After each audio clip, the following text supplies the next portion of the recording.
You already know, man. Thank y'all for tuning in to the Unsportsmanlike Talk Show with Rel and Trail. Shout out to everybody that's viewing this, whether religiously or in passing. If you haven't yet, please subscribe to the YouTube channel at Hype Fan Eagle 1. Right now, this is the Unsportsmanlike Talk Show. I told y'all we was going to give y'all a double header pause, and we're going to, you know what I mean? So we're doing one right now, and we're going to be doing one tomorrow for sure. So we missed last week, and this is the makeup for last week. You know what I'm saying? So shout out to everybody that's viewing this, whether religiously or in passing. Please make sure that you subscribe, hit that notification bell, so you will be notified when me or Young Jersey go on live with Hype Fan Eagle.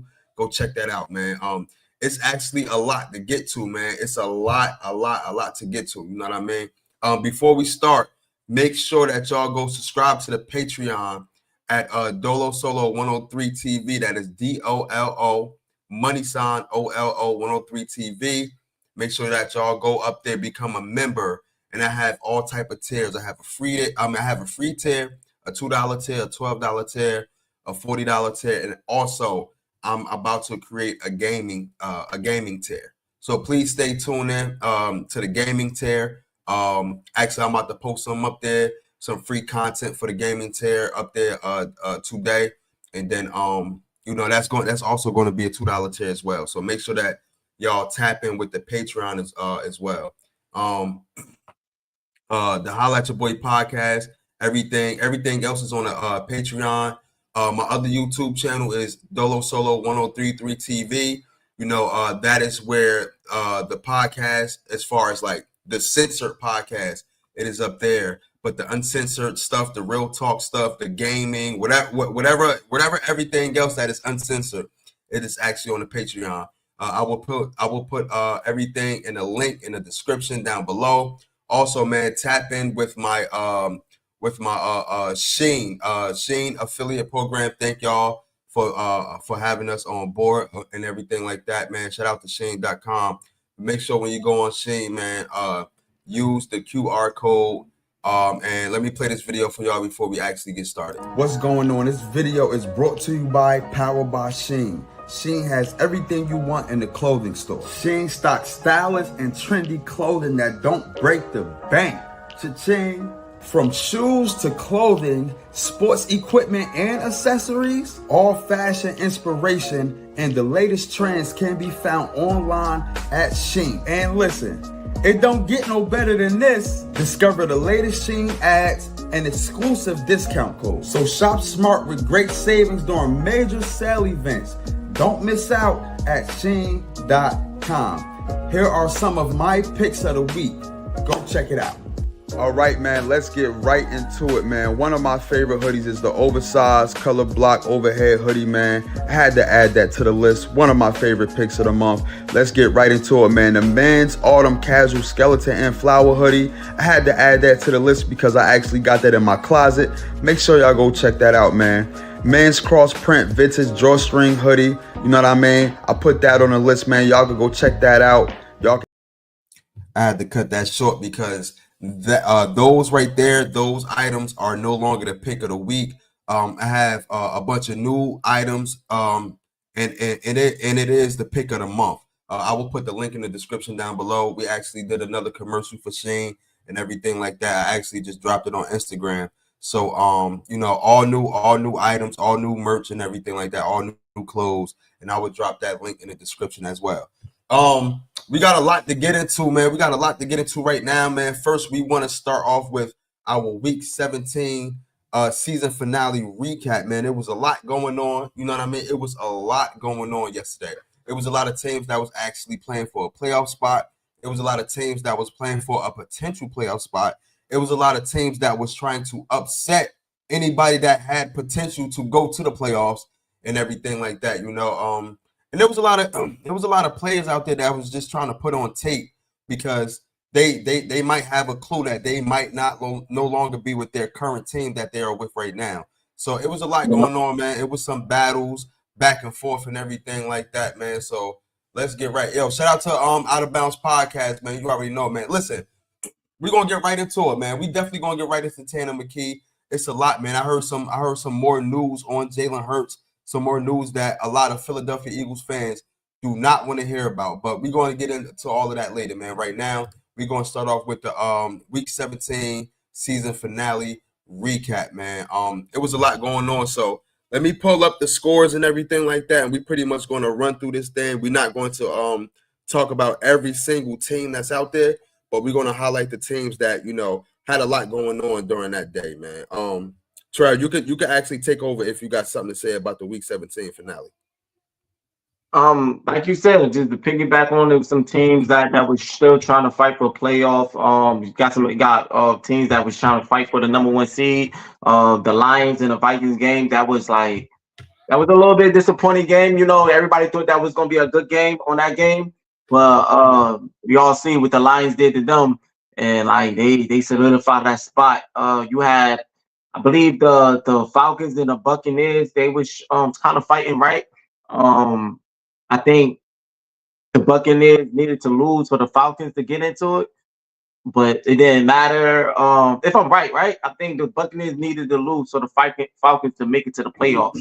Yeah. The Buccaneers needed to lose for the Falcons to. Yeah. You are correct. Yeah. So, but it didn't even matter because the Falcons lost. They let Bryce Young come in and do his thing. I don't even know why Bryce Young. I guess they was trying to play just to have a momentum for the season or something, just to see, trying to make up an upset or something. But yeah, like you said, it was a lot of that going on, a lot of upsets, a lot of players. Like, you didn't really see that. Usually on the end of the last game of the season, starters is getting sit down, but it was a lot of teams with starters up there because they fighting.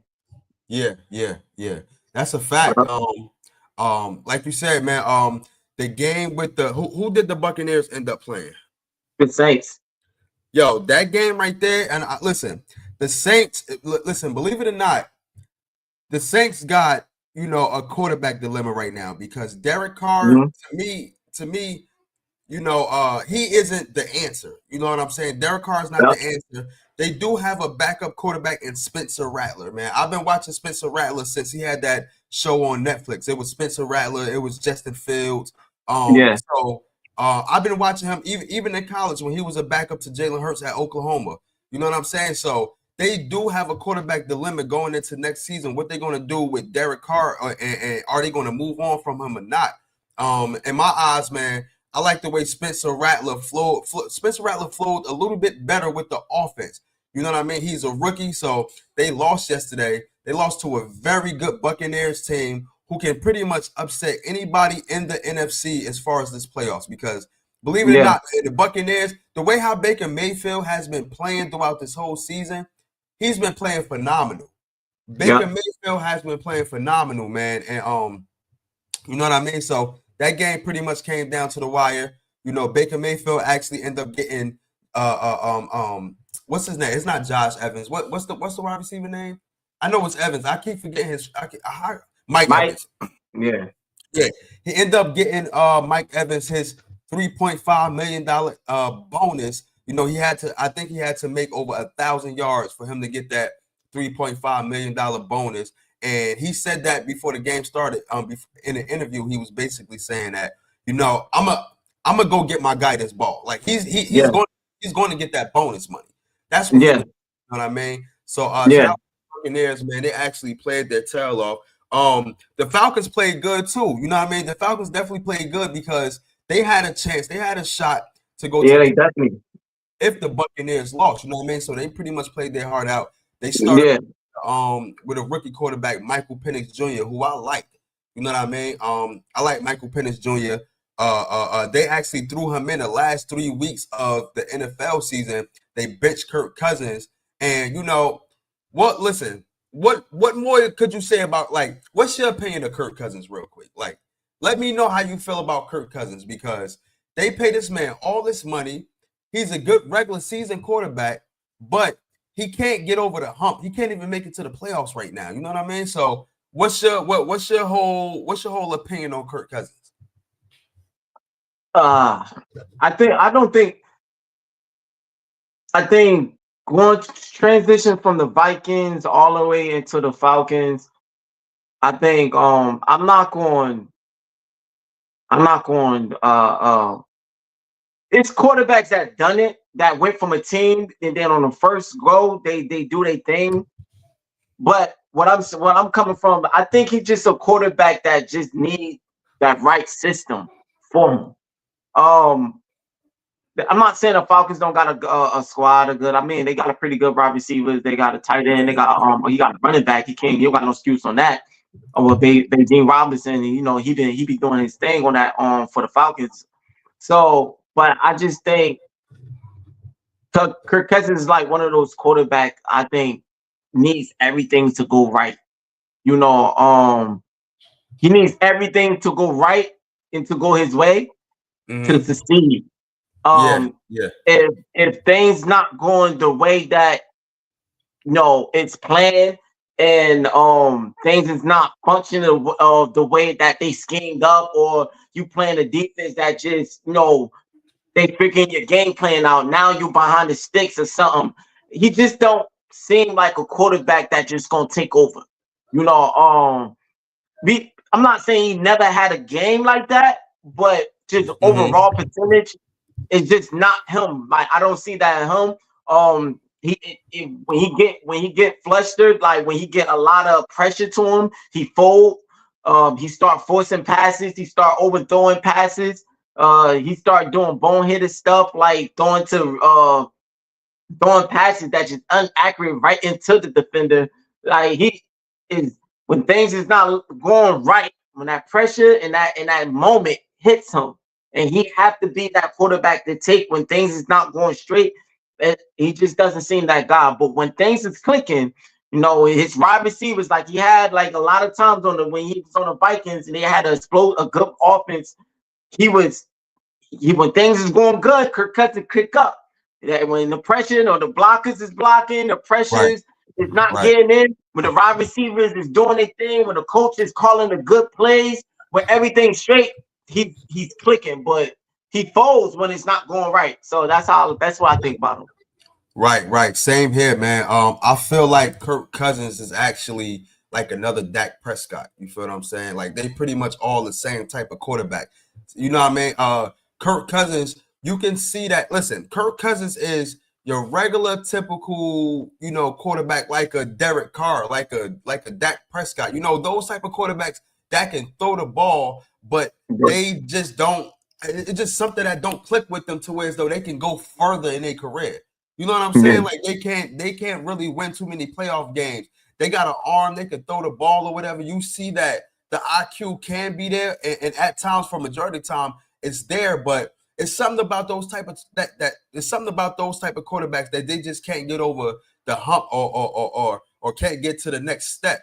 You know what I'm saying? So I don't want to say he's an overachiever, but he's definitely not a top 10 quarterback. He's one of those to me, Kirk Cousins is a very, very good bridge, a very great bridge quarterback, a quarterback that can, how can I say it? If a team need a quarterback, so let's say a team suck, right? And the team need a quarterback, you go get your Kirk Cousins. And you could just have pieces around Kirk Cousins, you know what I mean? Like you may not have Super Bowl aspirations, but you may have aspirations to get a wild card spot in the playoffs or something like that. You know what I mean? He never been like a franchise type of quarterback. You know what I'm saying? Yeah. He never been that type of quarterback. He never been top tier.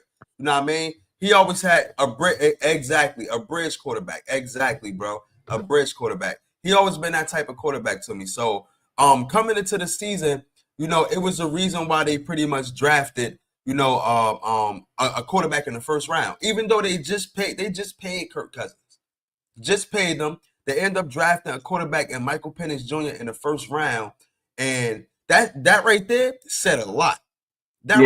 Like a owner that just paid you X amount of money. I think it was a 2-year contract, like $80 million. Don't quote me, but I'm saying that's how high the numbers was. And then in the first round, you go draft the quarterback. That says a lot. You know what I mean? So I feel like they already had the idea of this is our bridge quarterback. He's not going to be here. He's not our franchise quarterback. We just need him to potentially get us to the playoffs.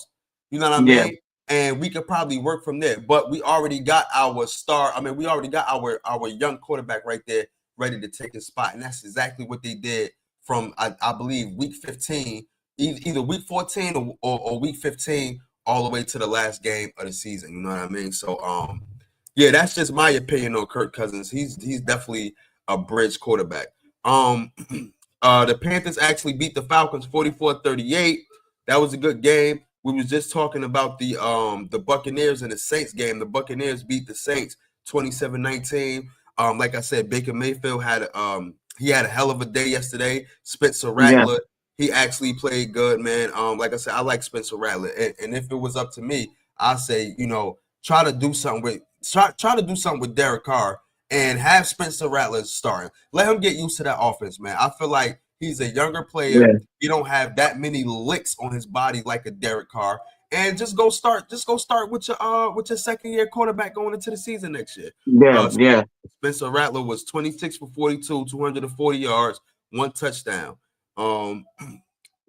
Everybody else, wow. You know what? I didn't even know that Clyde Edwards-Helaire was on the New Orleans Saints. I did not know that. Clyde Edwards-Helaire, he played for the Kansas City Chiefs.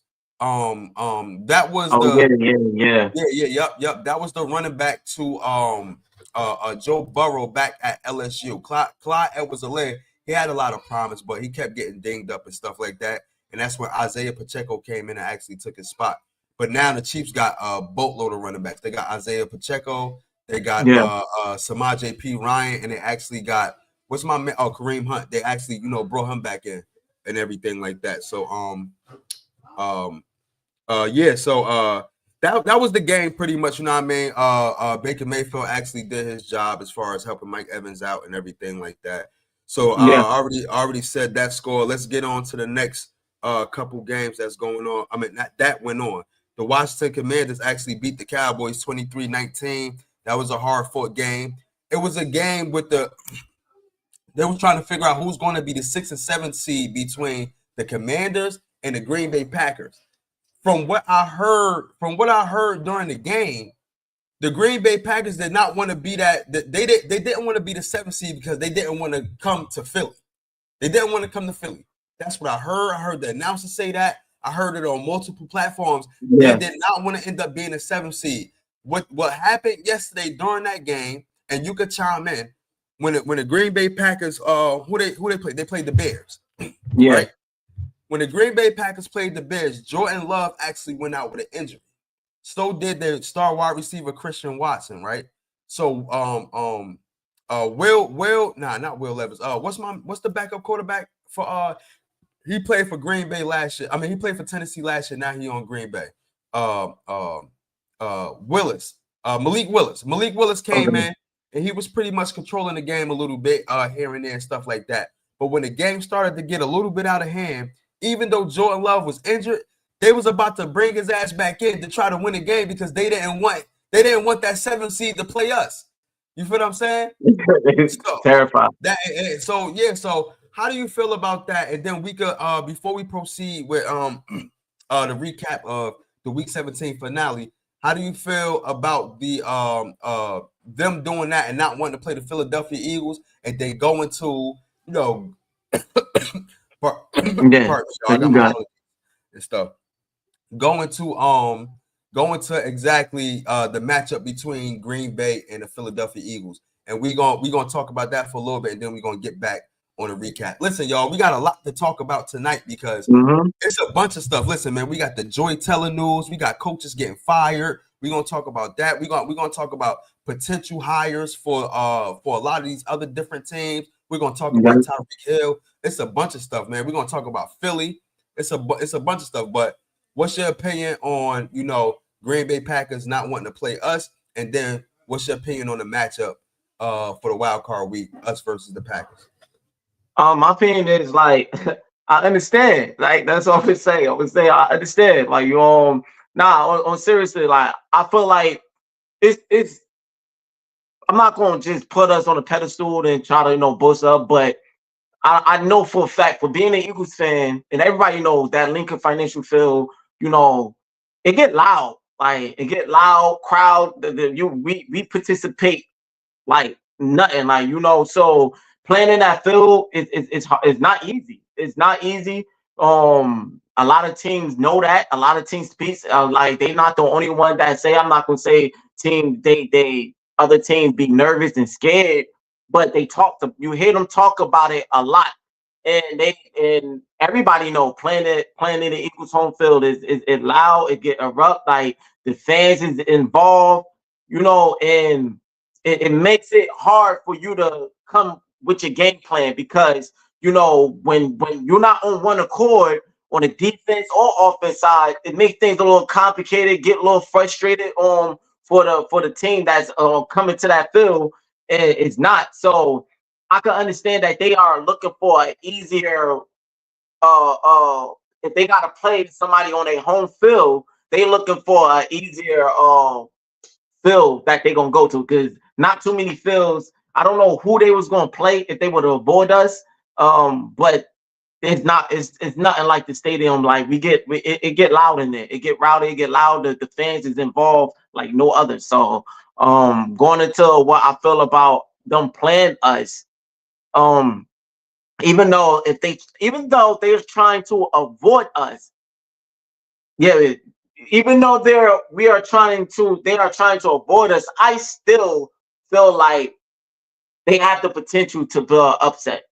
And if we don't come in the game to have that in them, if the Eagles don't come in the game with that mindset, knowing like, yo, the Green Bay Packers, like they could come anytime with their game on a ball game and upset us on our home field. Like, because it's not like we never lost on our home field again before. Like we lost plenty of times. It's about if you're playing a team that won it and they playing hungry with an effort and they got something dialed in, they got a scheme, they got a play, they on one accord. Yo, we have to be on that same type of mode with the mindset. Be like, yo, we got to play our all, like play calling on the offense side, play calling on the defense side. Like people's coming up tackling, not like with an effort, not just like. And I'm confident in our tackling because it got way better. These guys are tackling in space, and tackling is important, but tackling in space is very important, and we cleaned that up phenomenally. Like so, I'm gonna just end it off and say that they have, even though they are trying to avoid us, I still think they still have a chance for an upset, and we got to come in with a game plan and not allow it to happen. Right. I feel like hold on, pass me that water. You got a water? Oh, it's a cup in there. It's a cup in there. Put some ice in there, and then get the water bottle, and then put the water inside the cup from the water bottle. It's cups in there. It's cups in the cabinet. Okay, get the glass, put some ice in there, and then put some water inside the water. Get the water bottle, put the water in the cup. Thank you. Yeah, I need that, y'all, because my throat pause. But week 17, right? When I heard that, I'm like, wow, yo, they are really like they're really scared. Like, I don't honestly, the way that Washington was playing and the way that Green Bay was playing, I don't think none of them wanted to get that 7th seed for real. I don't think none of them wanted to go to Philly for real, especially with how Green Bay was playing, bro. I don't think none of them wanted to go to Philly. No. And it might be this, right? Listen, I don't want nobody to get injured or anything like that. But they already going in the game with a leg down, bro. Like Christian Watson has torn his ACL, bro. That's the number one wide receiver over there. Jordan Love got banged up yesterday, bro. Like, you know what I'm saying? So he didn't play for a large majority of the rest of the game. They actually had to try him back on the field to actually win that game, so that way they don't get the 7th seed. You know what I mean? If they would have won, we would have played Washington. If Washington would have won, which they did, then we played Green Bay. You know what I'm saying? And I don't think neither one of those teams was trying to actually get that 7th seed. But unfortunately, we got to play Green Bay, and we play them at home. And how I feel like, you know what I mean? I think that we are going to dominate on all levels. I think that this team right here that we got is something similar, if not better, than the 2022 Super Bowl team. I'm talking about complete package, linebacker play, safety play. We really have two good cornerbacks. Even Darius Slay is playing good. We don't have no James Bradbury over there now. We got Quintanamo Bay, Quinyon Mitchell. You know what I mean? Not saying that Green Bay can't magically, do something, because they probably, listen, it's the playoffs. Anything can happen. Everybody's trying to make it to the Super Bowl. But what I'm saying is that I feel like our team and what we got, we are way more equipped than just your average team. You know what I mean? Only I would say this before. Only different is I feel it's the pass rush, because we had 70 sacks that year. We was getting to the quarterback like phenomenal. Like, our pass rush is still phenomenal. It's still good this year. It's still good. But that year it was amazing, man. Like 70 sacks and multiple players with double-digit sacks, multiple defensive players with double-digit sacks. Yeah, you don't get that often like that. Yeah. No, that is true. And I'm gonna wrap it up with this. Like, you definitely right about that. But right now, our defensive line is definitely stout. What we can create is, we might not have as many sacks as we did in 2022, but what we started to create after the bye week, after week 5, was continuous pressure on the quarterbacks. You know what I'm saying? That's what we did. We bring pressure on the quarterbacks, and also we stopped the run very well. You know what I mean? So I feel like going into this game, like I said, anything can happen, but I mean, the percentage of the Eagles winning are very, very, very high. Very high. You know what I'm saying? So we'll see about that, man. In other news, man, other action, what happened on the season finale, man, it's a lot, man. So let me just go through some of these games that really don't mean nothing. The Texans beat the Titans 23-14. The Jaguars beat the Colts 26-23. The Bills beat the Patriots. The Patriots beat the Bills 23-16. Of course, the Eagles beat the Giants 20-13. I just said the Saints. The Broncos beat the Chiefs 38-0. The Chiefs needed to win that game, and Miami needed to lose in order for the Bengals to get into the playoffs. So that was another implication for somebody to get into the playoffs. The Chargers beat the Raiders 34-20. Seattle beat the Rams 30-25. I don't know if Seattle in the playoff. I'm about to look at the play. We're going to talk about the playoff bracket right after this. No, they're not. The Jets beat the Dolphins 32-20. The 49ers lost to Arizona 47-24. The 49ers, they want to talk about a fall from grace, like how the 49ers got a fall from grace, bro. They got a fall from grace, bro. This 49ers year that they just had, I wonder why no analyst, nobody isn't talking about it as much as they did our year last year when we fell. You know what I'm saying? But we didn't even fall from grace like that. We still had a good record. We still went to the playoff. We still was good. So I understand how it ended was crazy, but compared to this, nah. No, you're right. Compared to this, but I think we made history as far as falling. I don't know if they made history. We made history as far as falling from grace. I'm just saying, they did the same thing we did. Went to the Super Bowl, and then they had a down year. But like you said, our record was better. We started off way better than they did, but that's when we started falling from grace. I think we was 10-1, then we end up being 11-6 or something like that. They are nowhere near around it. They went to the Super Bowl and actually fell from grace. You know what I'm saying? Let's get into these last couple of games, and then we're going to talk about the playoff bracket right here. I said in the Vikings lost to the Lions. They were both playing for the number 1 seed in the NFC East. Right now, the Lions got that number 1 seed in the NFC East. I was hoping they would lose, so that way they won't be much of a threat in the playoffs. I told everybody in my last video, I do not believe in Minnesota.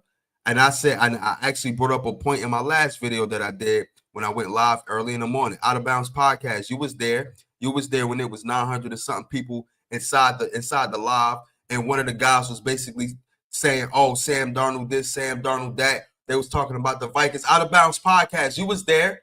You was definitely there in the live with me, bro. And I said this. Y'all remember that year when Minnesota had Case Keenum and they did exactly the same thing? And then and then in the playoffs they just fell. I think they ran into the Philadelphia Eagles in 2017. Yeah, they had Case Keenum, bro. So and then you got to go look at it, bro. We're talking about a Sam Darnold, bro. Do people have that much faith in a Sam Darnold? Just because he had one spectacular year, that's just one out of how many years he played in the NFL. So you can't count on him having, success. I don't believe he's going to have success moving forward. First of all, he's never been to the playoffs, so he's never been under the bright lights. He's never been under a microscope this much. yeah. You know what I mean? I should have known that they was going to lose to Detroit, man. Now they don't got the number one seed. Now they got to play throughout the whole play, and they're about to get smoked. Listen. Matter of fact, let's get into the playoff bracket right now. Since we talking They about playing the Rams, Matt Stafford. They about to get smoked. They're about to get smoked. Okay, here we go. Right, this is the wild card round. Right, you got pardon me, I'm all burping and stuff like that. You got the Texans versus the Chargers. Right. Mm-hmm. You got the if you want to break that down, how do you feel about the Texans versus the Chargers? We already talked about CJ Stroud. The Chargers is looking good this year. To be honest, I would take my money on the Chargers, build an upset on because how CJ Stroud, how he up and down, inconsistent. He might end up choking in the playoffs. Like the moment being too big for him.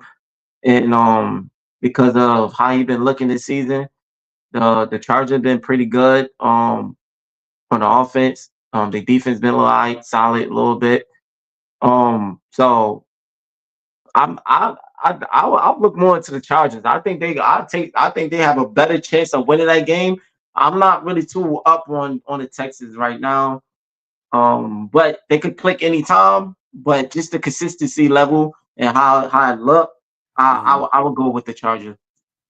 Okay, cool. Yeah, me. Yeah, like you said, CJ Stroud hasn't been playing very good this season. You know what I mean? A lot of people consider it a sophomore slump. I consider it a sophomore slump. You know what I'm saying? The Chargers have been heating up. They've been heating up way more than the Texans. Honestly, I would go with the Chargers too, just because of CJ Stroud just not playing good. They don't have their number one or number two, whatever you want to call it, wide receiver. And Tank Dell, he actually tore his ACL, MCL. It was a lot of stuff, broken kneecap, everything. You know what I mean? Just last year he got shot. The year before that, he tore his ACL. So my boy going through a lot. Yeah, you know what I'm saying? So I know that right there affected CJ Stroud a lot. You know what I mean? He was pretty much crying on the field when it happened. Hold on, y'all. I got a call. My bad, y'all. But yeah, he was pretty much crying on the field when it happened. But you still got to continue to play. You know what I mean? I know that's your brother and everything like that, but you still got to continue to actually play the field. So I got the Chargers actually winning that. You got the Ravens versus the Steelers in a 3-peat matchup. I got the Ravens, man. Yo, the Steelers been on a losing streak. I think they've been on like a 5-game losing streak. Right? Like, I think they lost. Burrow. Yeah. I think they lost a week before us, and then they played us. They lost. Yeah, they've been on like a 5-game losing streak. Yeah. You know what I mean? I don't see them nearly stopping Lamar Jackson. You feel what I'm saying? They got problems over there. They got major issues over there, especially with their wide receiver George Pickens. Wide receiver George Pickens, he was crying. One of the interviewers, they asked him. They said, Russ was basically saying, I'm paraphrasing. Russ was basically saying that him and the wide receiver wasn't on the same page. So he pointed at he told the interviewer, he was like, who said that, you or was it Russ? And the interview was like, Russ, and he just put his ski mask up and then just left. He just left the whole interview. Like, my boy be quitting on routes, causing Russell Wilson to throw interceptions. Yesterday he was talking all that stuff. What happened yesterday? He got 5 targets for 1 yard, and he dropped 3 passes. 3 crucial passes yesterday. Yeah. Long story short, the Baltimore Ravens, I think they're gonna smoke. They're gonna smoke Pittsburgh, man. They're gonna smoke Yeah. Pittsburgh. I got the Ravens taking that, but at the same time, I don't have them. I, it's a give and take. They could smoke them, then they could win by a field goal or a touchdown. Out of bounds said, they lost Flowers. So they're gonna have to. I mean, they got Mark Andrews and they I forgot the other wide They receiver got on a the other couple side. guys. They got Mark Andrews. They still got Isaiah Likely, who's the other tight end. Yeah, yeah, They still got Nelson Aguilar. They got Rashad Bateman. You know yeah, what I mean? So they still got pieces. They may not be as quick or as swifty as Zay Flowers, but they still got a couple yeah. pieces. Not yet, but I'm a say where I'm coming from is more of two things. One, it seemed like when it comes to the Steelers, it's just like the Steelers sometimes have the Ravens figured out. Mm-hmm. And I think that goes more into with is coach Mike Tomlin, if I'm saying it right. I'm gonna get his name mixed up. Oh, but yeah, Tomlin, I think he's still a good coach. Man, he could click anytime and call a good game. And only thing that I would say for them to have a chance of winning that game, they need to get something going on with the running game. They definitely need to get something going on. And if they could get something going on in the running game and keep the deep Ravens off their toes and they and hesitate a little bit, I think that will open up a lot of play calling, a lot of play schemes for Russell Wilson and Tomlin to stay above the sticks. The defense, they could be solid. They could not. It might be a game they could solid because they have done it. Mm-hmm. It's because it's the Steelers. That's the reason why I'm saying it's something with the Steelers.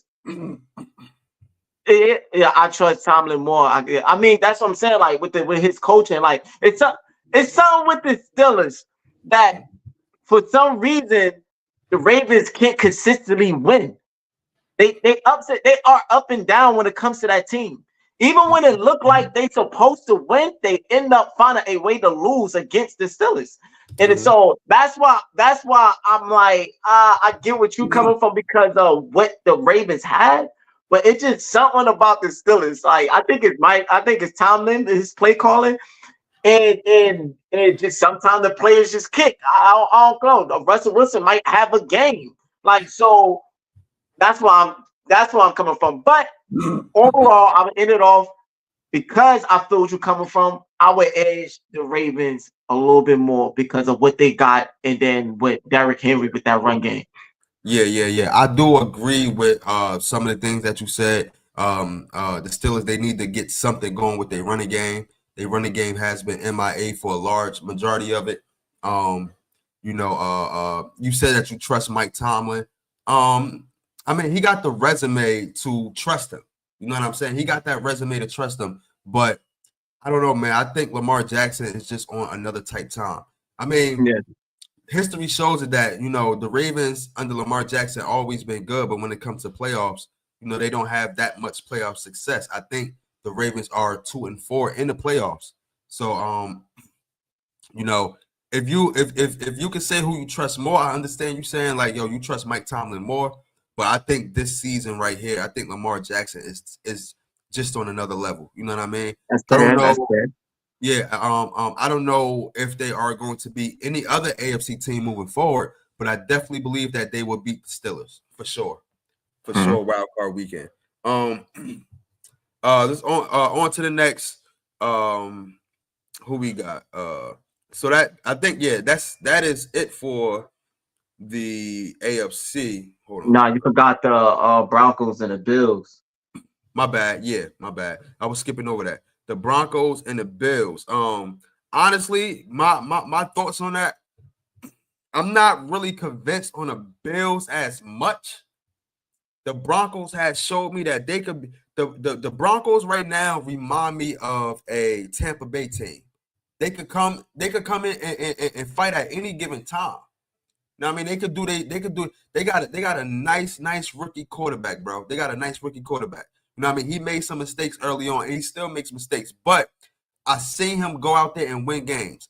I know Josh Allen is the Superman. You know what I mean? All of that stuff, but I don't know, man. The Bills, they lack defense for real. They lack defense. You know what I'm saying? Honestly, I'ma still edge the Bills because I know what Josh Allen can do, and I know that he's been here before. You know what I mean? But I won't be surprised if there will be an upset if the Broncos actually beat the Bills. Yeah, I was about to respectfully disagree with you until you say what you said at the last minute. I was I get what you said, but I would still edge the Bills over the Broncos just because the Bills have a more of experience what to do in the playoff. Josh Allen's have won playoff games. I believe he been to the AFC Championship. He, most like obviously he didn't succeed with that.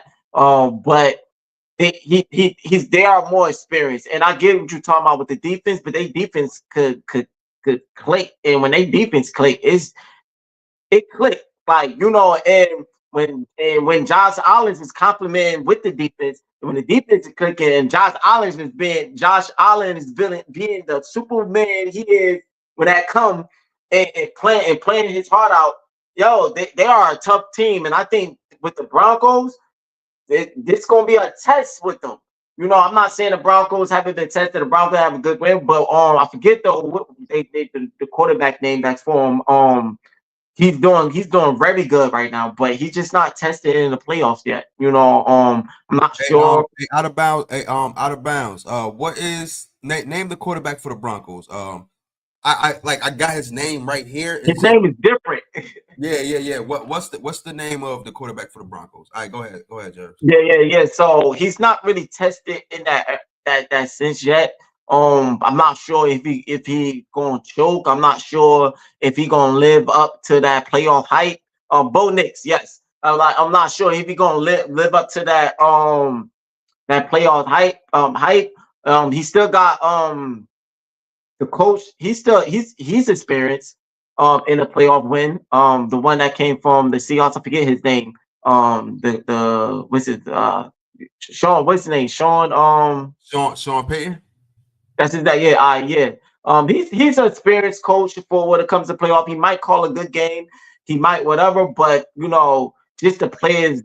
Sean Payton came from Seahawks. Yeah. No. Sean Payton came from the Saints. Yeah. Damn, who came from that left? I forgot. I got them mixed up. You're right. Talking about he's a college coach now. Yo, I got a brain fart right now. Yeah. I know you talking about though. I figure out his name. Yeah. I don't know why my mom got them two mixed up, but yeah, he came from the Saints. So, but he came from the Saints before he was at this before they Pete Carroll. Pete Carroll. It came to me. The previous Seahawks coach name was Pete Carroll. Yeah. I got you. But he have experience in the playoff. He got the playoff, so he might call a good game. He got them on a win season.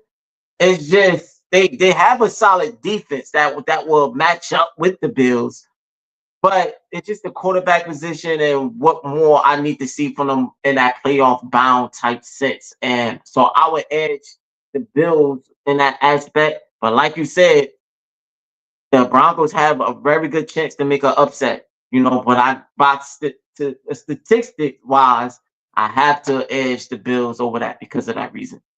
Okay, yep. Same shit. All right, so that's last for the AFC.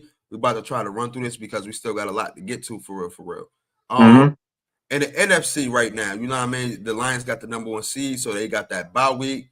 The Rams versus the Vikings. Honestly, I'm gonna keep it tall. I'm gonna go with the Rams, man. I mean, Matthew Stafford been heating up, these last couple of weeks for real. Cooper Kupp and Puka Nacua, they've been going off as well too. And low key, the Rams defense has been looking very, very, very good. You know what I mean? As of lately. I just don't, when it comes to the Vikings for real, I just don't believe in Sam Darnold. You know what I mean? I know they got Jettas over there, and that's great. That's all great. But between like if you watch the game yesterday, like he couldn't. He couldn't get Jettas the ball yesterday. You know what I mean? He couldn't get him. He couldn't get him the ball yesterday. You know what I mean? And a lot of that stuff, like Jettas was wide open. For those who don't know who Jettas is, that's Justin Jefferson. He was wide open. You know what I mean? One of the times, I believe Jettas actually dropped the ball, but you know what I mean. For the most part, they actually could have they could have had some points on the board. You know, other than 9 points, they could have had something on the board. I just don't believe in Sam Darnold. I'm not gonna lie, man. I got the Rams winning this game, man, convincingly too. You know what I mean? I got them winning convincingly. I do not believe in Sam Darnold. I feel you. I feel you. I agree with the win. I got the Rams winning this just because a lot of points that you made. Only thing I would say, I'm not 100% gonna say that for sure that they're gonna win convincingly. Like it's just gonna be that type of game. To be honest, I'm gonna go a little different. I feel like because of the matchup in this game, just because of the matchup, I feel like this might be a pretty good game than it was with the Lions. Just because, yes, the Rams defense is pretty good, but I'm not sold on it all the way. And don't forget, like the Vikings, they have an offense too. Like, yeah, I know you don't believe in Sam Darnold, but if he clicked like he had this season. You know, if he clicked like he had this season, and I think that their offense will match up pretty good with the Rams defense, and I think it will be a score game. I just would edge the Rams a little bit more of outscoring the Vikings because of I just don't see the Vikings holding, like you said, with Cooper Cup and I always try to say this guy name, the Puka, you know what I'm trying to say. Puka Nacua. Yeah, Puka Nacua. Like, you know, I just think the Vikings defense is not gonna be able to do enough to hold those two guys. And I just think Matt Stafford is gonna he's just gonna have a little bit more his way with that Vikings defense than Sam Darnold's gonna have his way with the Rams. So I would edge the Rams, but I think it'll be a solid game. That's I think it'll be a solid game. For sure, for sure. You got the Buccaneers and the Commanders playing. Honestly, I don't have I can't give you a prediction, neither a score prediction or the outcome of the game. I can't give you either of those. It's a tough game. It's a tough game, man. Both have, you know, quarterbacks this season that played their tail off this season. You know what I'm saying? They listen. I'm not gonna lie, man. Like Washington, they surprised me this year. They surprised me. So, the Buccaneers didn't surprise me, but the player that surprised me on the Buccaneers is Baker Mayfield, man. And they both been playing, you know, Baker Mayfield and Jaden Daniels. They both played their tail off this year, man. They both played their tail off. You know what I mean? I can't really call this game right here because both organizations are very good this year. You know what I mean? Both organizations got some very good players on, and they got veteran players too. You know what I mean? The Bucs definitely got a good defense, but I know for sure that both of the Buccaneers starting safeties are out for sure. So I don't know how that's going to play out. You know what I mean? But we'll see, man. I can't really call this game. This one of those predictions that I'm gonna have to skip, and I'm gonna have to just wait, watch, and see what's going to happen. You know what I mean? If you got a prediction, you know, or whatever you want to say.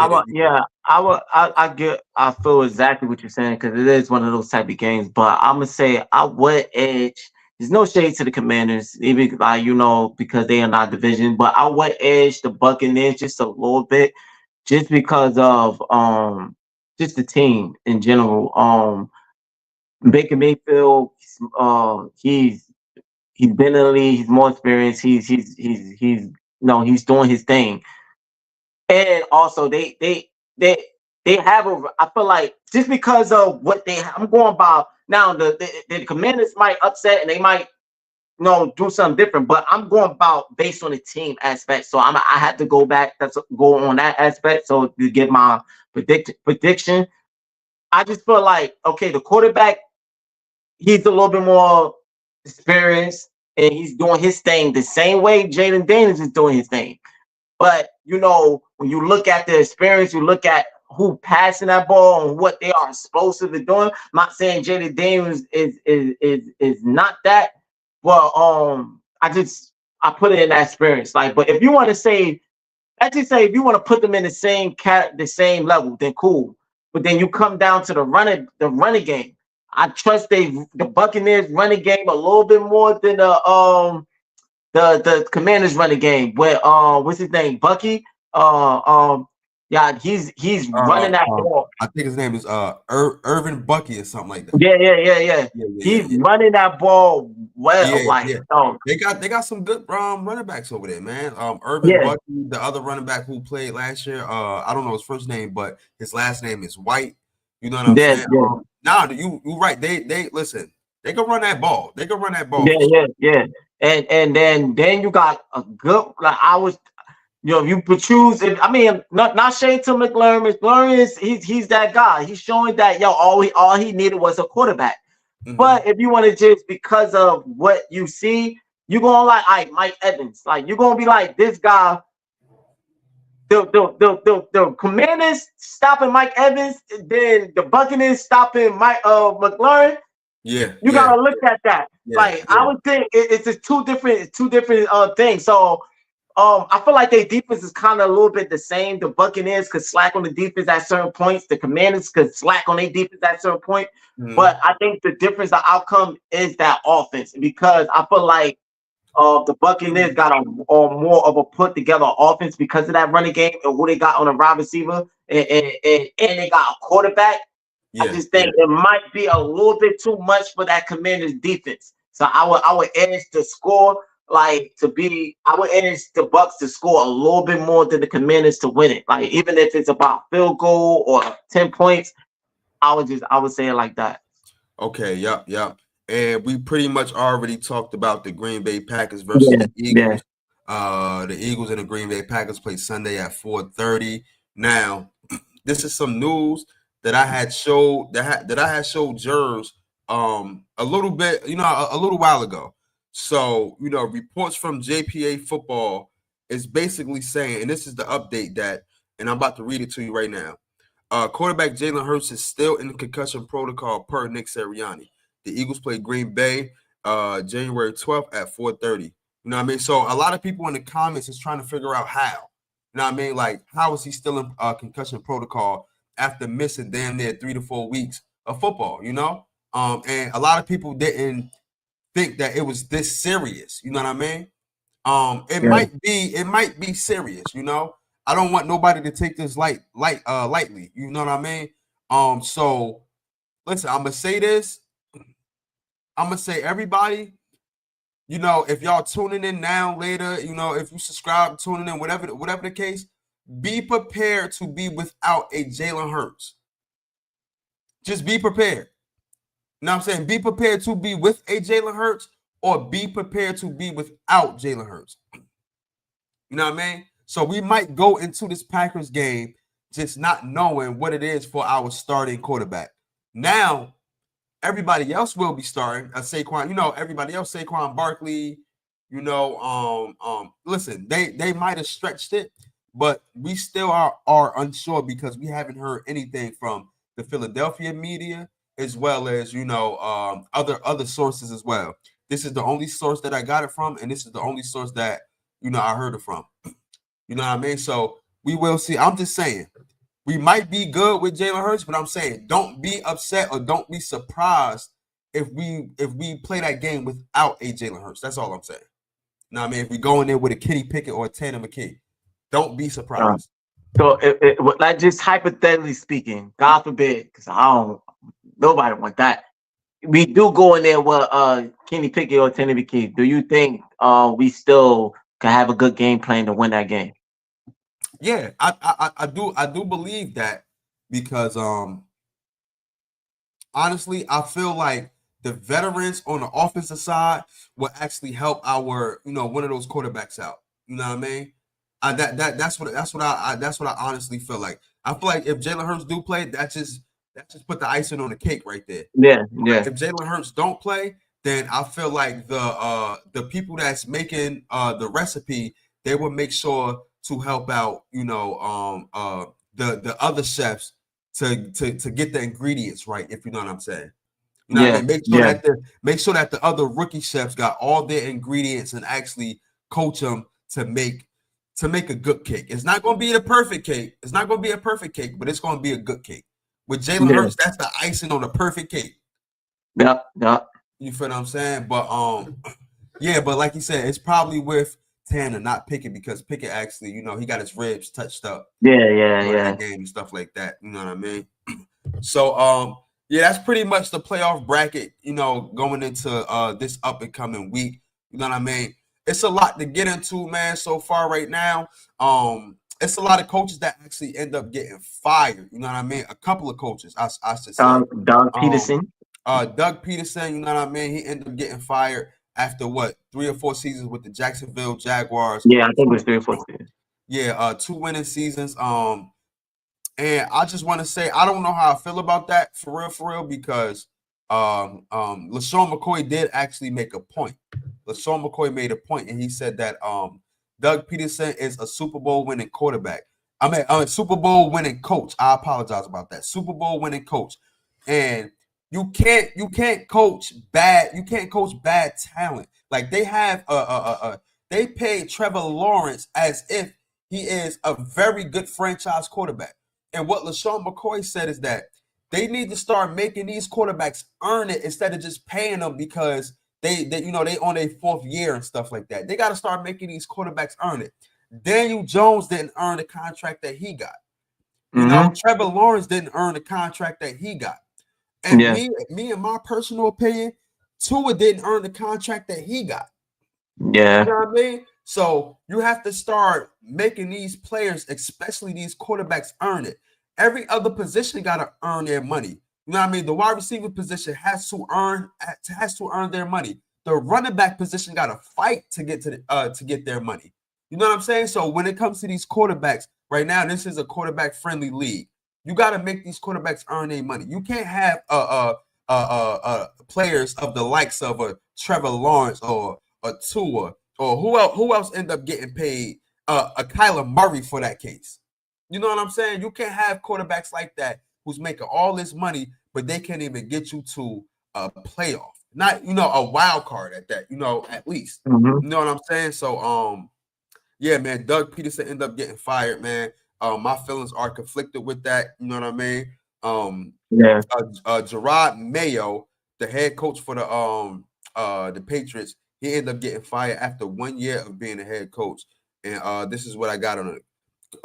Gerard Mayo got fired after 1 season of being a head coach for the New England Patriots. I thought I had wrote down some other news on Gerard Mayo. To me, that's crazy. You know what I mean? He haven't really gotten a chance to actually put his foot down as far as being the head coach. You know what I mean? Especially after 1 season. Gerard Mayo was an ex-player for the Patriots, at one point in time. You know what I'm saying? So to me, that's just what's wrong. They was going through pretty much like a quarterback carousel. You know what I mean? They started off with what's my man's he was pretty much jumping all around. The quarterback that jumped all around. Jones, Oh something Jones. no, Jacoby Brissett. Oh, okay. They started off with Jacoby Brissett. They end up benching Jacoby Brissett. They end up starting their rookie quarterback that they picked in the 1st round, and he was late to get on board. And then they got another quarterback that they draft. They drafted 2 quarterbacks last year with an experienced quarterback at the helm of their team. You know what I'm saying? So they was pretty much all over the place. They was trying to figure it out. You know what I mean? But firing him after 1 year, I don't like that. You know what I mean? He haven't even really was able to do anything for real. You know what I mean? And other interesting news, the Saints are looking for hold on 1 second. Here we go. The Saints are looking for head coaches to actually interview. The Saints have requested interviews with Lions defensive coordinator Aaron Glenn, Eagles offensive coordinator Kellen Moore, Bills offensive coordinator Joe Brady, and Dolphins defensive coordinator Anthony Weaver. Interim head coach Darren Rezzi, who took over for Dennis Allen and was also interviewed. So the Saints are trying to find their next head coach. You know what I'm saying? They pretty much down in the dumps right now. In other news, Bears requested to interview Mike McCarthy, told Todd Monken. If McCarthy isn't retained in Dallas, maybe he could coach Caleb Williams in Chicago. According to ESPN, the Bears asked permission to interview Coach Mike McCarthy, and they are awaiting Dallas' response to the request. Other coaches may be top candidates for other head coaching jobs like Mike Vrabel and others. You know what I mean? So that's pretty much what's going on right now, man. How do you feel about what teams out there right now need head coaching jobs? Or what team you feel like can actually, what teams you feel like can actually go after one of these good coaches, or they just need like a whole 360 rebuild? Well, you already named two of the teams. You already start off with the Saints. You already say the Bills. I would say the other team, I feel like that needs to, I don't know if a head coach or just a coordinators, but they've been a whole lot of controversy, and that's the Raiders. Like, the Raiders, they last coach, did they fire him while the season was going last year, something like that? Yes. And then it was a whole lot of stuff, but yeah. It was a whole lot of stuff. Antonio Pierce became the interim coach. Yeah. So I think the Raiders could use a good head coach. Maybe the Colts could get a different coach. Like, I don't know, man. That's true, but reports came out that Shane Steichen is actually going to remain with the Colts. Okay. And the Giants need a new head coach too, but reports came out that Brian Daboll is staying and remaining the Giants head coach, which is good for our division anyway. So it don't matter. Yeah. I did forgot Shane Steichen was head coach and shit, or head coach on the Colts and all that. It's just, I don't know, they team could see they team is right there, but it just seemed like it's missing something. So maybe it's just the coordinators and not so much their head coach. But I would say out of everybody that we named, the one I stick with is the Raiders. Like, they need a coach, like, for real. They need everything, bro. They need to just throw their whole team away and manufacture another Las Vegas Raiders or something like that, bro. They need everything. Yeah. You know what I mean? So I definitely feel you on that, bro. Like, that's everybody that need that you feel like. Well, that's all the teams that you feel like need a coach. Yeah, as far as right now, like, I mean, other teams is just, I don't think it's necessary to coach. Maybe nah. I don't think it's necessary to coach. I just think it's just the players. They just need to build the players. They just need players on there. Like, besides the teams that we name already, the Saints, the Bears, Saints, Bears, and the Raiders are the main teams that need a coach desperately. Our other team, I just think it's just the players. It's just the players. That's what I just feel. Okay. Listen, man. We got some news, man, that's going on. That's listen. They talking about it, they talking about it in the Twitter streets right now. You know what I mean? Joy Teller is the topic of the conversation. Skip Bayless is the topic of conversation.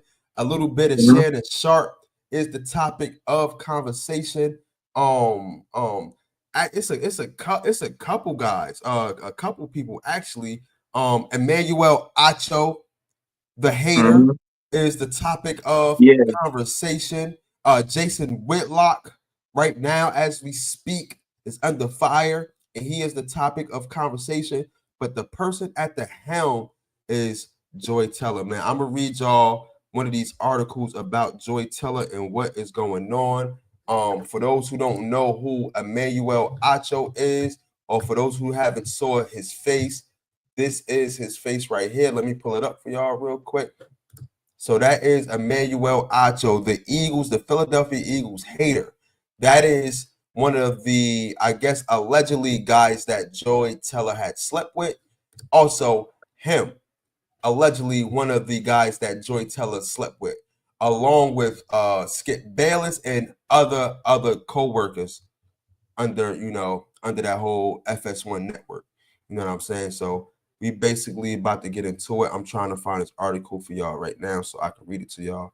And then we actually gonna, do a little deep dive on, how certain females played. They played a part. Now, man, we gonna get into that. You feel what I'm saying? Yeah. Let me read this article real quick, and it goes a little something like this. This is from Fox. You know what I mean? From Fox. Drew Linar. And let me make sure that this is the right. So this right here, I believe, is basically about Skip FS1 Sports and everything like that. Okay. On Sunday, news broke that Fox Sports, several prominent on-air personalities and an executive has been named defendants in a wide-ranging workplace misconduct lawsuit filed in California.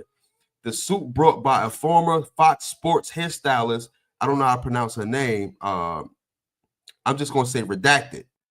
Hairstylist redacted, who worked at the company for over a decade, details allegations of sexual harassment from former SS1 host Skip Bayless, Fox Sports executive Charlie Dixon, along with racially insensitive comments by current FS1 host Joy Teller. I'm not going to read everything, y'all. I'm just going to try to get through, the crux of everything. Fox issued the following statements to Front Office Sports. We take these allegations serious and have no further comments at this time, given this pending litigation. The allegations span several years and implicate numerous Fox Sports employees and on-air talents. Below are the most stunning accusations present in the lawsuit.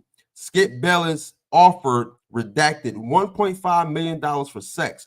According to redacted allegations, Skip Bayless spent years making sexual advancements towards her.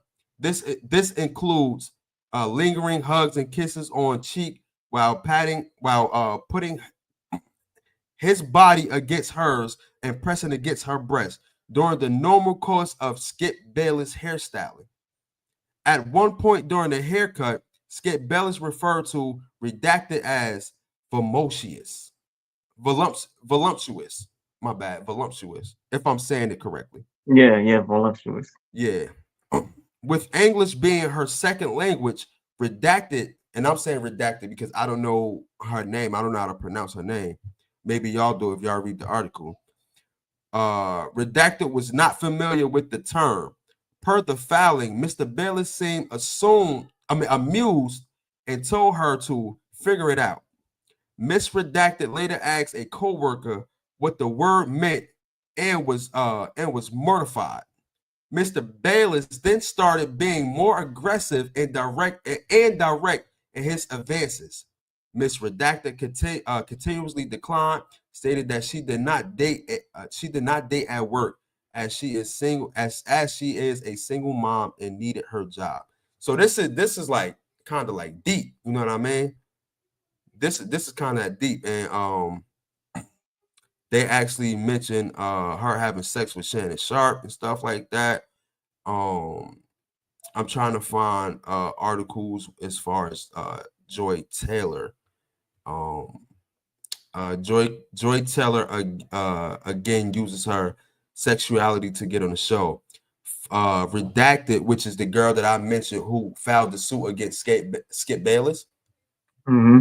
She alleges that Joy Teller used her sexuality to secure a spot on another show. this time with former NFL player and current FS1 analyst Emmanuel Acho, who was at the time with another member of Speak for Yourself.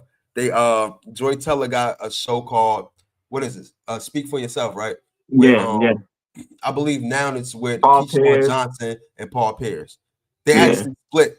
Before it was Emmanuel Acho Shady and the other guy and Joy Teller. Now they split and now they have their own show called The Facility. I was wondering why Joy Teller wasn't on that show. I was trying to figure out why was it a split. But if I want to piece it together, this kind of makes sense now why it was a split. I'm just piecing it together though. You know what I mean? I'm trying to put pieces together. In approximately February 2020, Miss Teller asks Miss Redacted to meet her for lunch in Beverly Hills. When Miss Redacted arrived, she found Miss Teller with a man, Emmanuel Acho. Redacted did not know Mr. Acho, but could tell that the two were romantically involved. A few months after meeting Mr. Acho after lunch, Redacted noticed him in the hallway while at work. Redacted later asked Miss Teller if Mr. Acho also worked for Fox. Miss Teller confirmed and explained that she wanted Mr. Acho to eventually recommend her on the show Speak for Yourself. I'm not going to read everything. So this all ties into each other. Emmanuel Acho, Joy Teller, Skip Bayless, a little bit of Shannon Sharp, not so much heavy on Shannon Sharp. But this all, they are basically saying Joy Teller was using, her features, whatever she had, to get her way to the top. You know what I'm saying? How do you feel about that? Like, how do you feel about, females using what they got to get to the top? Like, do you feel like they? She won't be the first. She won't be the last, man. That's just been going on with everything, not just sports, but music, with just life in general. Like, females just feel like they gotta use their body sex sell, and they know what's gonna get to the guys. They know what's gonna get to men, and what's going to be an easy way, because as long as they look good, they show the body. Like, that's what it is. Shoot. I won't be surprised they come out and be like, Molly did that. Like, on First Take. You I won't be surprised they say that. It's nothing new. It's nothing thing. Like, some females is open with it. They'll let you know, like, yeah, I that's what I do. Some women is in the closed doors with it, but all it comes down to the point is it's nothing new. What I feel about it, I feel like, it's not good, because in a sense, like, your body should be more than that. You should be using your intellectual, your skills, and your assets that God gave you to get to the top. Not your body. Like, you got. Then, like, you don't want to say that for your man. Like, you don't want to say that for the person that you gonna want to enjoy your life with when you get to the top. Like, some women just look at it different. Like, they just look at it different. Some people morals go out the window when they trying to get to where they gotta go. Yeah. And like you said before, this been going on since the beginning. I mean, women use their assets and women use whatever they got as far as, their sex appeal and everything to actually work their way to the top. But it's crazy because it's like, your coworkers though, you know what I mean? Like, these are the people that you want to show with, and you like, listen, what's in the dark gonna come to the light. So this was bound to happen, especially if it's people in the workplace that that know about this type of information. Listen, man, all it takes is one person to file a lawsuit, or all it takes is for you to actually get on that one person nerves for them to actually go start blurting out the business. Know what I mean? Yeah. So, what I mean? Listen, man, this right here is kind of crazy. Do I believe it? I don't know, but I want to say this, man. I don't put nothing behind none of these media personalities, these people that's on TV, or these behind the scenes executives, because all all of these people are weird and nasty. You know what I mean? And I don't All of put them. nothing behind them. You know what I mean? Just because you got a nice smile, a nice face, and just because you talking properly and looking sharp on TV, and that goes for the men and women, that don't mean that you are that type of person in your personal life off the TV, off, you know what I mean? Off cameras. I heard plenty of stories that people portray themselves to be this way on camera, but then as soon as the lights, camera, actions are off, they are a totally different monster. They are a totally different monster. So that may be the case. You know what I'm saying? Listen. Hey, listen. All you hear when you look at all you see when you look at Shannon Sharp is who's my Michelle. Yo. Oh, that's my Michelle. Who is my Michelle? That's all. Like, he showed that he got a life. He showed that whatever. Like, like, so that's just a prime example. Like, these guys, they might look professional, but they do their thing when that camera is not on them. Yo, yeah. Listen, I'm not surprised. I'm not even surprised at Skip Bayless. I'm not either. Yeah. Like, yo, if you watch the damn, what's that show that him and Shannon Sharp had? I was about to say a sportsmanlike talk show. But Undisputed. Undisputed. Yo, Skip Bayless a wild one, man, with his takes and everything, man. Everybody Skip Bayless been wild. You know what I mean? I'm not surprised if he wanted a little something on the side, you know what I mean? Trying to offer advances, because we all know ain't no old ass Skip Bayless is going to get anything at this age, you know what I mean, without making advances. He's not just about to go bag a chick off the cuff. Nah, man, listen. He about to go. He gonna have to make advances, and that's what he probably did. No, I mean that's what he probably did. You know what I mean? Shannon Sharp, he probably a little dibble. I mean, I don't hear nothing about no advances, but from what I heard, him and Joy did their little thing. You know what I mean? But I ain't mad at him for trying to do his little thing. Yeah. I mean, listen, things happen, bro. Things happen, but yeah, that's what's going on right here, man. Joy Teller out here, you know, she wild, she wilding to get on top. You know what I mean? She up here trying to, you know what I mean? She trying to make her advances. You know what I mean? As far as life, she trying to make her advances. You know what I mean? So, I don't know if I want to say shout out to Joy Teller, but I just want to say prayers to everybody involved. Like, shout out to Joy Teller doing her thing. Yeah. Right.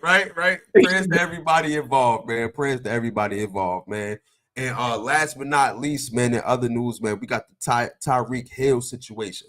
You know what I mean? He pretty much was cryptic on the internet. Basically, I don't even know if it's cryptic at this point. You know what I mean? He pretty much was saying that he went out in Miami. You know what I mean? He went out. He don't want to be there no more. Now, y'all remember before when he went there, oh, it was all about Miami this, Miami that, yada, yada, yada. I want to stay here forever. I want to be here forever. Now it ain't even like that no more. He went out of Miami. I think that he don't like the situation in Miami because of the quarterback situation. Tua can't stay healthy. You know what I'm saying? It's a bunch of stuff going on. Tua can't stay healthy. I don't know what they're doing with their head coach. I mean, it's a bunch of stuff. It's a lot of talent over there. You know what I mean? It's a lot of talent. You got Jalen Waddle. You know what I mean? You got Raheem Mostert, but he's always hurt. You got A-Chain, who's a good running back. You feel what I'm saying? Like, it's a lot of good talent over there, but he don't want to be in Miami no more, man. And I feel like he having second thoughts of actually leaving Kansas City. He actually made a post not too long ago, basically saying like, and I'm paraphrasing, but it was to the likes of, yo, I miss Kansas City. I love Kansas City. I hope to have a good playoff run, whatever the case may be. And I'm paraphrasing, but that's exactly damn near what happened. You know what I mean? I feel like he regret not taking that contract and not staying in Kansas City, because the year that he left Kansas City is the year that they won the Super Bowl. Actually, right after that, they won 2 Super Bowls. Yeah. They won 2 Super Bowls right after that. So, you know what I mean? Listen, that'll let you know that money ain't everything, man. Money can't buy you happiness. If my man got the biggest bag over there, Kansas City wasn't offering the bag that Miami offered them. And you think that money is everything, but it's not. I think as far as his career, I think he would have been more satisfied with the contract that Kansas City would have gave him with 2 rings under his belt. What's your thoughts and your opinions on the whole Tyreek Hill wanting out of Miami? I got mixed feelings with it because I feel him, and I feel what you said about with the Kansas City Chiefs, having everything set, being on that team that he would have had a consistent career with the Chiefs and everything. But you got family, you got things you got to think of, you got a life you got to think of. You don't get out there and hurt yourself, put yourself in risk for no reason. You want what you deserve. So it's understandable when to go somewhere that somebody feel like somebody gonna give you what you deserve. But him second chance, I feel like a lot of players, and even in basketball, you see players do this in other sports. Like when things is not going as they seem on a team, they just automatically wants to leave. They want out. And it doesn't speak volume of you as a player, as a set, like for a foundation, like to be known. I mean, like if they offer him back, he go back to the Chiefs, then cool. He'll have a foundation there. His name will be Mel of being the Tyreek and everything. But you have a chance to be somewhere where things is not there yet. Because the Miami Dolphins have a good offense. If Tua stay healthy, have a good offense. Like he have another wide receiver he can rely on. Waddle. You just say he got the running game. The offensive line could be a little bit more better. Like but you have a chance to show greatness somewhere. Like you have a chance because if you go to the Chiefs, okay, they win, but it's not gonna show your greatness. Like, you Tyreek Hill, but like it's kind of overshadowed with Patrick Mahomes. You got Kelsey there, like it's then you got Andy Reid. Like, yeah, they're gonna be like, okay, he's a good wide receiver that was on the Chiefs, but they already had those rings. You go into a team that's finding their way. And if you sit there and find your way with that team and be the reason why this team excel the way they excel, because let's be honest, Miami Dolphins wasn't looking so well how they are looking until Tua and Tyreek came in. Waddle helped a little bit, but when Tua came doing, he did, but it was mainly Tyreek. And then Tua just was that good quarterback piece. He can't stay healthy, but when Tua was clicking, you see the type of offense that they had. So I want to insert this before you continue. You got to look at it also is that Tyreek is on the back end right now. Yeah. He don't have that many years left. You know what I mean? He been in the league for quite some time, and when you look at let's take a wide receiver like Devontae Adams, right? Once he got traded from Green Bay and went to the Las Vegas Raiders, he thought he was going to be paired up with Derek Carr. That only happened for a year. After that, you can't really see his talent, or he wasn't able to showcase his talent because they was going through a quarterback carousel. You know what I mean? And he kept getting hurt, banged up, and stuff like that. And one thing he said, because I was actually watching Wide Receiver on Netflix, he was saying, like, listen, I don't want to waste my last years here not winning anything or not competing for a Super Bowl. You know what I mean? So he was basically saying, like, I need to be somewhere where I can compete for a Super Bowl so I can end off the back half of my years right. He thought that was able to happen when he went with the Jets and meet back up with Aaron Rodgers, but it wasn't. That whole organization, including with Aaron Rodgers, is just abysmal, bro. Like they just, I feel like, I want you to continue, but I'm about to wrap this up right now. I got you. I feel like now he realizing that it's more valuable, especially for the back half of your career, to be with the winning organization rather than going somewhere that you can get the most out of. You can get the most money, but you won't be as successful. You know what I mean? Because let's be honest, like you only you're only good as your last showing. You don't want your last showing to be, your last 2 or 3 years. You was just a non-factor. At least if you're overshadowed by a Patrick Mahomes or a Kelsey, at least you can still be involved and still be a factor with other factors around you. You know what I mean? With a good quarterback, with a good tight end, with like with 2 Super Bowls. At least you will have hardware to show it rather than just spending your back half of your career with a bump team, but you got all the money in the world. Like, it just don't make no sense. But I definitely understand what you're saying as well too, though.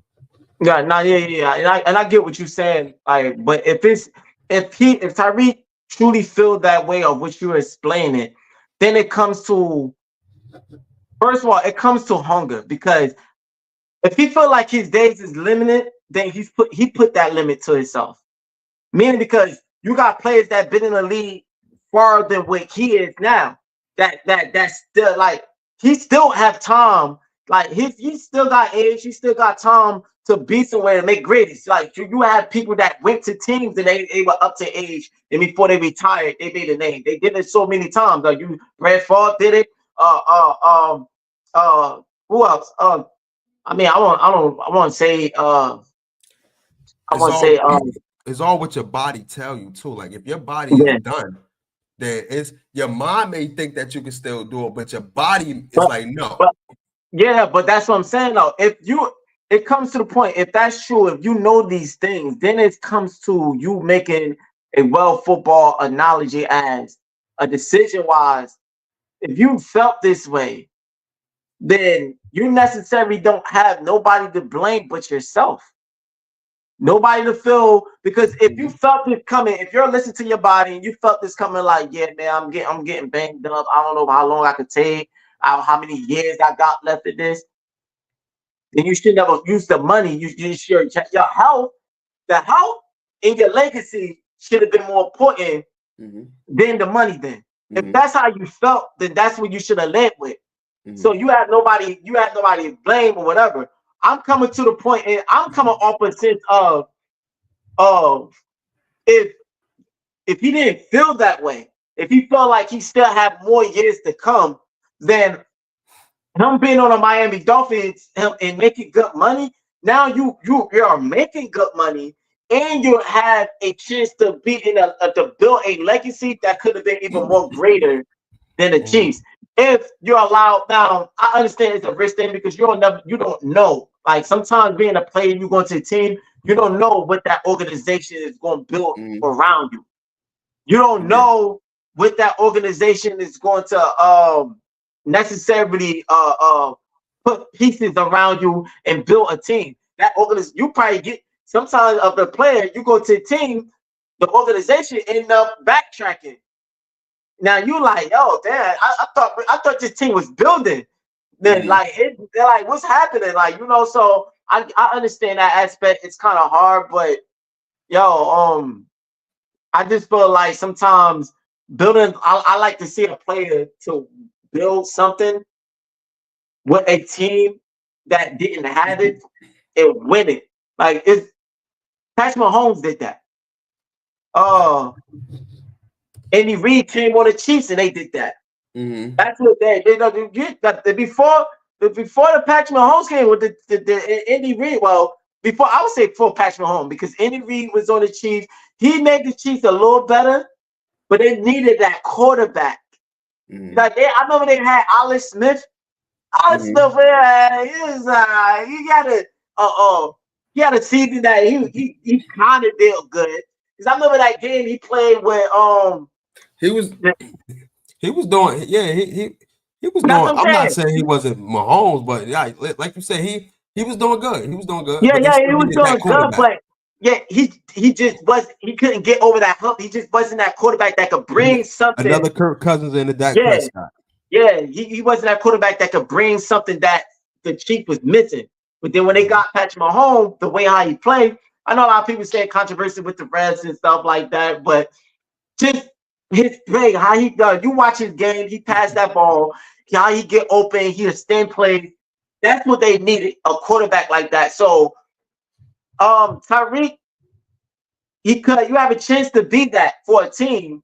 I like to see players do that instead of taking the easy way out and going to a team that just a Super Bowl bound team just because you want to win it. Like, LeBron James. Hold up. Hey, yo, 13 seconds, bro. Don't be coming into this live like that, bro. Yo, I get a lot of these in the morning, bro, and I'll be having to beef with these balls. I'll be having to beef with these guys, bro, because they be messaging stuff like this, and then we go back and forth. Listen, you know what? I don't even know why I put you on the screen, bro. Go ahead. Yeah. So just to end it off, I don't want to keep going on. Get it off. I just want to see. I just want like the thing about LeBron James in basketball, and he went to a team. He went to all these teams that championship. Look, not taking away his game. LeBron James as a player, basketball player, he's a very good basketball player. Like, but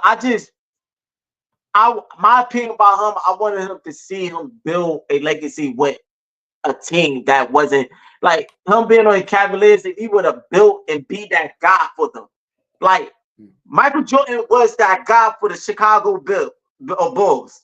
Mm-hmm. I want to like you be that guy for the Cavaliers. The Cavaliers. I have to say the name of them. Forgive it. Cleveland Cavaliers. Cleveland Cavaliers. Like you being that guy for them, sticking it in, being that guy for them, and building a legacy with your name. That we was a team because of me. Like that's what I be wanting a lot of players to be in a lot of these teams that but I get it, you want the rings. I get it, you want the whatever. But hey, like I don't know. That's just how I look at it. I look at it in that sense. But I get what you're saying too. If he got short years to come, then cool, I get it. Yeah. We about to wrap this up, but yeah, and a lot of that stuff too when it comes to actually a lot of times the players do be wanting to stay, but it comes down to contracts and all of that stuff, you know what I mean? How much is it guaranteed, how much not guaranteed? So you know what I mean, it's a lot. That thing could get all that contract talking, them wanting to stay and all that stuff, it could get sticky. As far as Tyreek's sake, I do believe that, just to agree with what you're saying for real, I do believe that he is regretting and looking at it like, dang, yo, right after I left, they end up getting two more rings. You know what I mean? Like that is a part of your legacy, rather than you just chasing the money for real. And now your legacy, it's kind of it dwindled down a little bit. Like, you know what I mean? Like, okay, yeah, I'm Tyreek Hill, but I ain't really got nothing to show for it, especially at the back end of my career, because I'm over here where I thought everything was glitz and glamour and it's Miami and everything, but towards the end, I'm suffering because I don't really have a quarterback. My quarterback keep getting banged up and all that stuff. And then you go and look at Patrick Mahomes and Travis Kelce, and you're like, wow, yo, y'all really got two rings. And like you just start thinking and stuff like, yo, that could have been a part of my legacy right there. So what? So how would you feel? I've said this to me in it. How would you feel if they just Tua, your concussion is getting out of hand?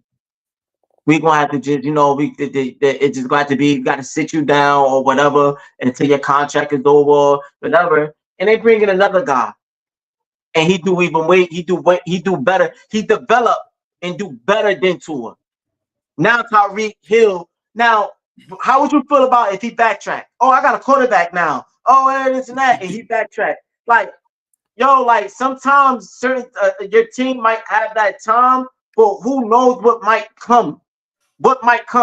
And who knows, you might get a quarterback that even be better than Tua. He might lead you into a championship and lead you into a Super Bowl. Reason why they are looking the way they are looking is because they are not trying to let go of Tua. If they make a strong decision, be like, listen, like you're unhealthy. We're gonna go with another guy. We're gonna develop. We're gonna build something around. Find a defensive coordinator. Get your defense right, because they right there. They just missing that hump as a team. They right there. And I just feel like if that happens, you can't backtrack, because you don't never know. Anything might come. Like anything might build. But that's how I feel on it. That's a fact. Listen, man. We got another show right after this, man. It is on the Patreon. A lot of the shows that's on the Patreon. Matter of fact, every show that's on the Patreon will be pre-recorded. That is where, like I said, all the raw, uncut stuff that can't be on YouTube will go right on the Patreon, man. That's where we do our podcast. We don't do sports there. We do sports, on this YouTube channel. But as far as a podcast, as far as just real talk, real everyday talk, life situations, current events, all of that stuff, conspiracy theorist stuff, everything is actually on the Patreon, man. Become a member at go on patreon.com. That's patreon.com. Go in the search bar and type in Dolo Solo 103 TV. That is DOLO $OLO 103 TV. And you will see that. Become a member, man. I have a bunch of tiers. I have a free tier. I have a $2 tier. I have a $12 tier. I have a $40 tier. And I have another $2 gaming tier. But like I said, I do have a free tier also. Tonight, we will be, listen, we owe y'all one. We did one yesterday. We about to do one today. Yesterday, we'll go up there on the free tier tonight. This will go up on the $12 tier. But like I said, we do have a free tier. Make sure y'all go on patreon.com. We got another video to do tonight. And we about to, listen, man, we about to get active, man. We really about to get active. Thank y'all for tuning in, man. Please make sure that y'all like, subscribe, hit that notification bell. Shout out to the Out of Bounds podcast for tuning in throughout the whole show, man. We appreciate you, my boy. You know what I mean? I'm back up here, you know what I mean, with the Hype Talk early morning as usual. You know what I mean? 8:10 in the morning. You know what I mean? So make sure that y'all tune in early in the morning for Hype Talk. You know what I mean? And yeah, man, that's what it is, man. We about to get ready for the show. Like I said, man, become a member on my Patreon page at Dolo Solo 103 TV. That is DOLO $OLO 103 TV. Become a member, man. You already know, man. It's your boy Hype Fan Eagle. Actually, it's your boy Rel. That's Young Jervs. I keep saying Hype Fan Eagle, but you already know, man. We out of here.